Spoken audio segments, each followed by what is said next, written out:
Rajasthan high court की ओर से बच्चे पैदा करने के नाम पर 15 दिन की पैरोल देने के फैसले के खिलाफ राजस्थान सरकार ने खटखटाया सुप्रीम कोर्ट का दरवाजा।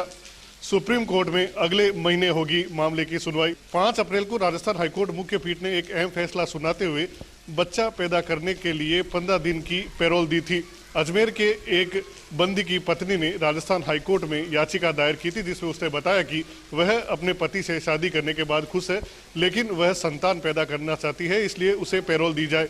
इस मामले पर जब जिला कलेक्टर ने पैरोल एप्लीकेशन को खारिज कर दिया था, तो पत्नी ने राजस्थान हाईकोर्ट का दरवाजा खटखटाया। 5 अप्रैल को राजस्थान हाईकोर्ट मुख्य पीठ ने एक अहम आदेश देते हुए बंदी को 15 दिन की पैरोल दी थी। इस आदेश के बाद कई बंदियों ने बच्चे पैदा करने के नाम पर पैरोल देने के लिए अलग अलग जगह पर अपने प्रार्थना पत्र दायर किए। इतनी शादी एक साथ एप्लीकेशन आने के बाद राजस्थान हाईकोर्ट ने इस फैसले के खिलाफ सुप्रीम कोर्ट में चुनौती दी है। राजस्थान हाईकोर्ट की ओर से कहा गया कि बच्चे पैदा करने के नाम पर पैरोल देने का कोई प्रावधान नहीं है और यह आदेश दिए जाने के बाद अलग अलग बंदी बच्चे पैदा करने के नाम पर पैरोल के लिए आवेदन कर रहे हैं।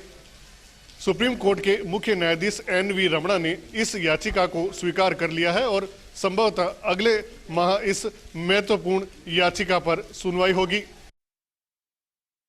सावन के सोमवार के मौके पर कोटा अंचल में झूमा मानसून। हाड़ौती अंचल में लगातार और तेज बारिश के साथ ही मध्य प्रदेश तक के पीछे के इलाकों में लगातार बारिश के बाद अब कोटा की नदियां अपना रौद्र रूप दिखाती हुई किनारों से बाहर आती जा रही है, तो वहीं बड़े बांधों की प्यास भी बुझती हुई नजर आ रही है। राणा प्रताप सागर और जवाहर सागर जैसे बांधों से लगातार पानी छोड़े जाने के बाद आज कोटा के कोटा बैराज से भी सीजन में पहली बार 11 गेट खोलकर 1.25 लाख क्यूसेक पानी की निकासी की गई और ये पानी चमल नदी में छोड़े जाने के बाद नदी का जल स्तर तेजी से और खतरनाक से बढ़ता चला गया। इसके चलते किनारे के गांवों के साथ ही आगे के धौलपुर तक के इलाकों को अलर्ट भेज दिया गया है। हालांकि विदेश मंत्री शांति धारीवाल के dream project Chambal river front के फाउंडेशन का काम पूरा हो जाने के चलते पानी की इस भारी निकासी के बावजूद भी कोटा शहर में पानी नहीं आया है और माना जा रहा है कि अब अगर बैराज के सभी गेट भी खोल दिए जाएंगे तो भी शायद कोटा शहर में कभी बाढ़ की स्थिति नहीं बनेगी। लेकिन कोटा जिले से मानसून जनित हादसों के लगातार समाचार भी मिलते रहे। कोटा शहर से सटे पिकनिक स्पॉट गैपरनाथ में 8 से 10 लोग नाले के तेज बहाव के बाद उस तीर फंस गए,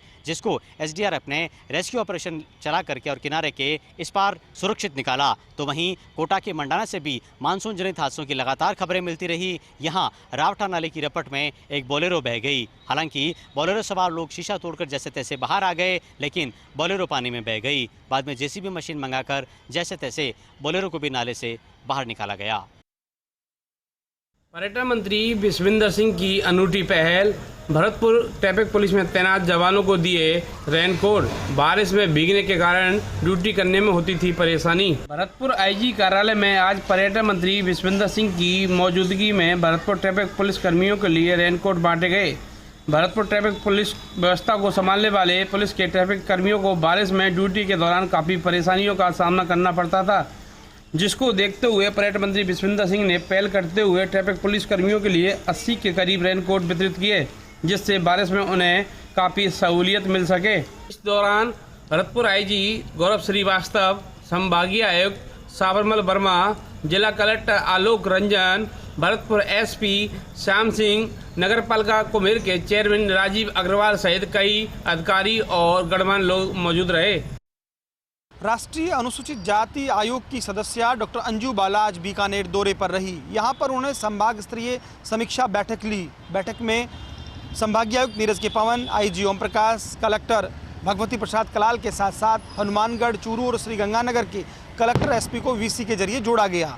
अंजू बाला ने कहा कि यदि किसी दलित व्यक्ति के साथ अन्याय हुआ है तो ये सुनिश्चित किया जाए कि दोषियों के खिलाफ कार्रवाई हो, ताकि एक संदेश जाए। साथ ही साथ उनका कहना था कि सीवरेज में जो मैनुअल काम करवाया जाता है वो बंद हो और कम से कम जो आवश्यक उपकरण हैं वो हर हाल में मुहैया करवाया जाए। उन्होंने ये भी कहा कि देश में जिस तरह से परिस्थितियाँ बदली हैं, दलितों पर अत्याचार ना हो, ये सरकार की मंशा है, उस पर काम होना चाहिए। कहीं भी इस तरह की सूचना या उत्पीड़न होता है तो अधिकारियों को इस मामले में गंभीरता बरतते हुए कार्रवाई करनी चाहिए। इस दौरान अंजू बाला ने जिला प्रशासन की उन योजनाओं की भी तारीफ की जिसमें महिला सशक्तिकरण पर काम किया जा रहा है।